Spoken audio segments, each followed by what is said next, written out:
Hello, everybody, and thank you for tuning in to the Indiana State Police Roadshow. I'm your host, Sergeant John PERRINE with the Indiana State Police Indianapolis District. The Roadshow is brought to you each and every week by the Indiana State Police Alliance and Cops for Kids, a subsidiary of the State Police Alliance. For more information about our sponsor, you can visit them at www.indianasfinest.com. Thanks to the efforts of Mr. Tom Trial, you can see us on YouTube each and every week on the Indiana State Police YouTube channel. Go check out that channel, not just for the road shows, but all kinds of incredible historical videos, documentation. Tom's done a great job with that channel, and we're really proud of it. So we'd like to see as many people click and follow that link as possible. Subscribe. Thank you to EMMIS Communications, Network Indiana, Kyle Knezvich, Matt Hiblin, and Terry Stacy for all the work they do each week to help get us on the radio across the great state of Indiana.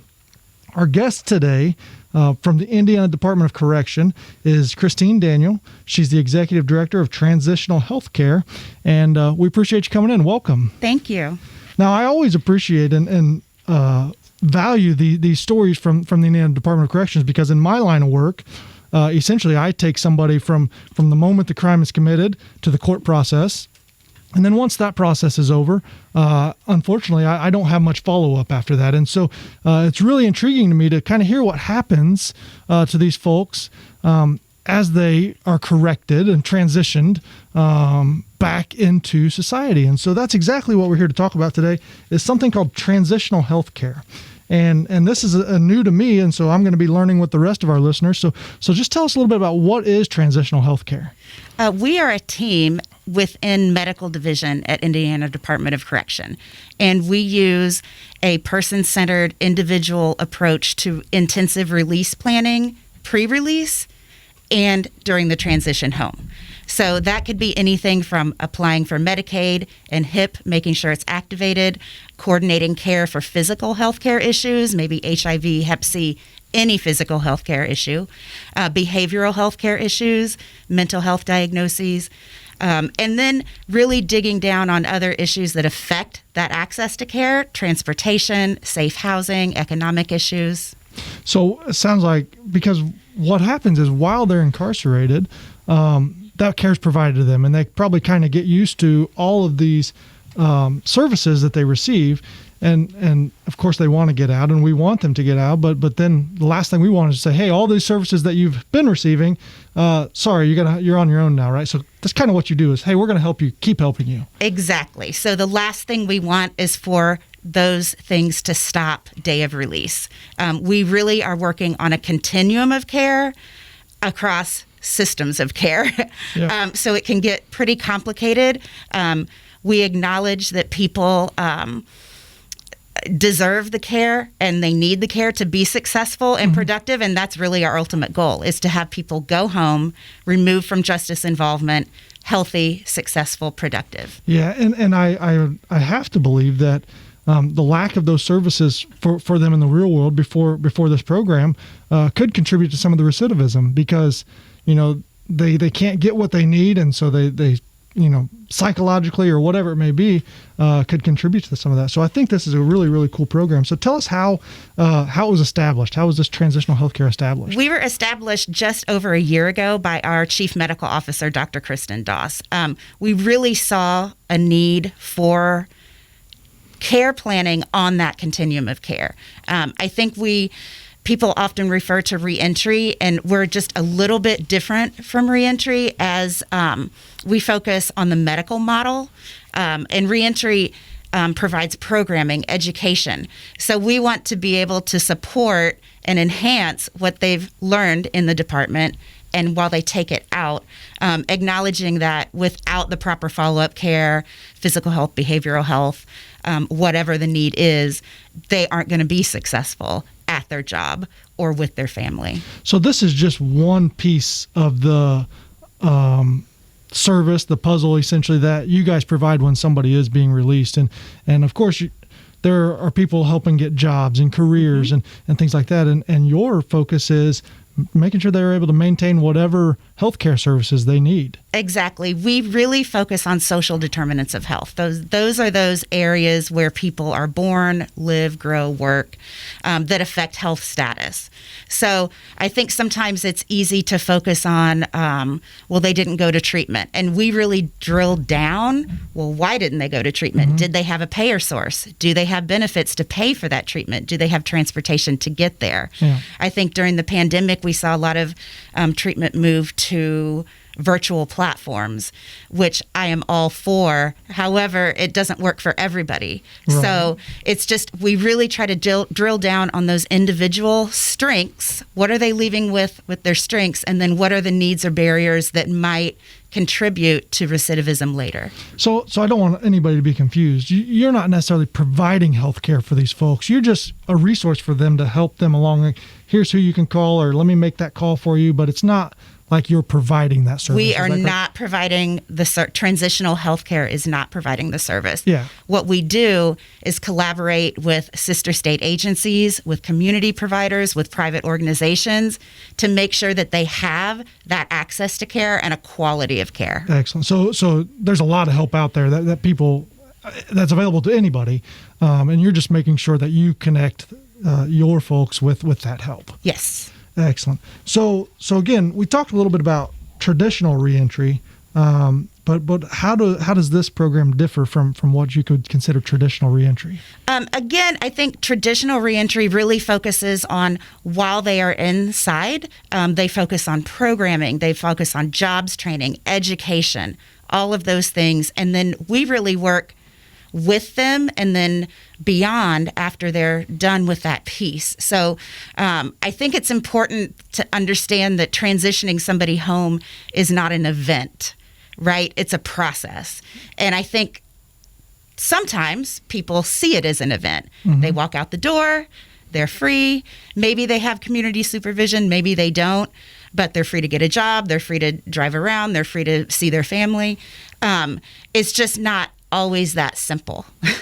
And that is kind of intriguing to think about, really, because some of these folks have been incarcerated for a short time and others for a lot of their adult life. And so you're right, that would seem like an event, but really when you dig into the weeds, there's a lot more to it. And this is interesting to talk about. So what are some of the barriers that they face when they do transition up to and after that release date? I think some of the most common barriers are, as I said before, access to care, quality of care, making sure that HIP, we have a whole team at the department that does nothing but Medicaid and HIP applications on their behalf. So getting that HIP active so that they have that payer source. We troubleshoot issues like long wait times. What to do if somebody runs out of their medicine or their script before they can get in to see maybe a specialist or a mental health provider. That's one of the most common issues we have. We have some counties that have an overwhelming amount of resources, and then we have some counties where there's a drought of resources. So I don't want to bet on somebody being successful going to a county where there's a drought of resources and being on their own. We want to be there to collaborate, to work with those community partners, to really help them understand what a vulnerable population this is. And is this service available to all offenders? There's no special requirements or anything, right? No, we really specialize in looking at mental health and medical codes. So we do realize that people with serious physical health or behavioral health issues sometimes need more coordination and more care linkage and more collaboration. But this is available inside the facility to anyone. They can ask to see their transitional healthcare facilitator inside the facility who can help work on things like recovery housing, appointments after release, even doing intakes via telehealth before they release. So why now? Why is this transitional health is obviously not a new concept or a new idea, but apparently it's something that you guys have developed an entire. It actually is pretty new. Okay. I think most correctional agencies relied on reentry, but again, we were seeing just some things being dropped, and reentry can't necessarily follow somebody all the way through their transition home. And I think Dr. Doss was very forward thinking and understanding, and really saying out loud how these social determinants of health can affect someone's health status, therefore their success in the community. Wow. That's really how it started. And again, I think it's a much needed program and a great idea. So tell us about some of the recent projects and that you guys have had. Well, I think we really the biggest one that we're working on lately is the naloxone at release. At the beginning of the pandemic, when the stay-at-home order came out from the governor, we saw agencies closing and again moving to that virtual platform, which again I think is a great resource for people. But if you're just releasing from the department, you don't always have access to a smartphone, internet connection, video, things like that. So I knew right away that we were going to have some issues there. And then just like the rest of the country, we saw an increase in overdoses, we saw suicides, we saw increase in substance use. And I just happened to pitch the idea, we have this life-saving drug, naloxone. What if we offer it to anyone at release, whether they have a diagnosis of substance use disorder or not? And Doug Hunsinger at the governor's office loved it. He put me in touch with DMHA, who then put me in touch with Overdose Lifeline, and off we went.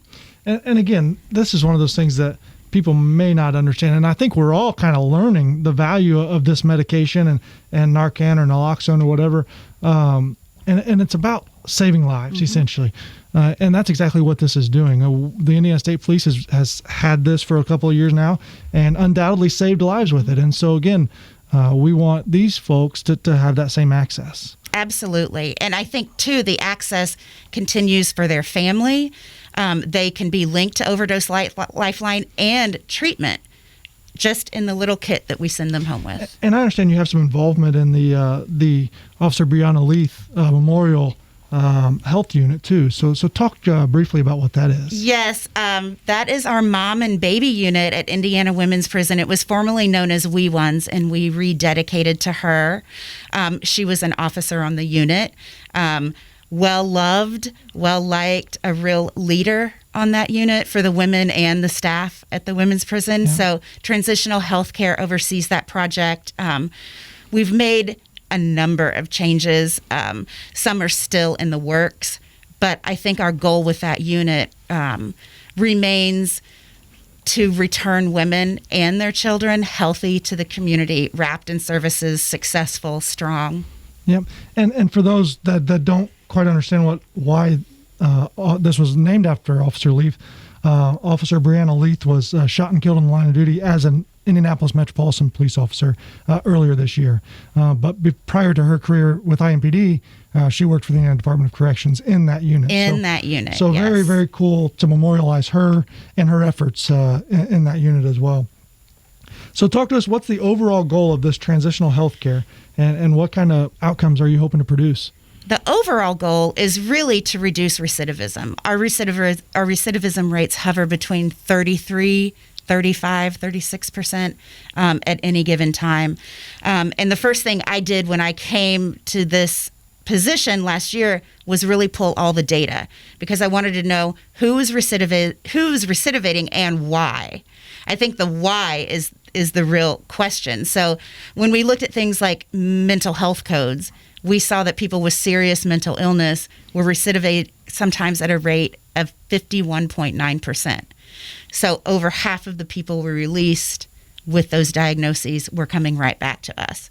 So we started digging in. Why? Were they not getting the care they needed in the community? Were they not able to access that care? Were they not able to pay for it? So it was all of those questions that we started asking to drill down. Right. And so how are you tracking these cases? We are tracking data. So we produce with data analytics a list of people who are releasing with certain mental health and medical codes, also people who have participated in recovery while incarcerated inside the facility for people with substance use disorder. And we continue to track in the community. We have liaisons, transitional healthcare liaisons embedded in every parole district.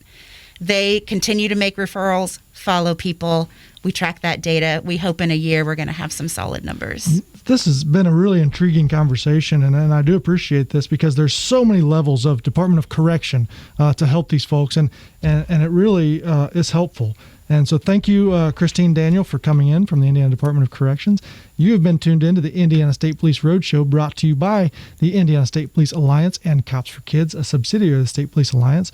For more information about them, visit their website at www.indianasfinest.com. See you next time.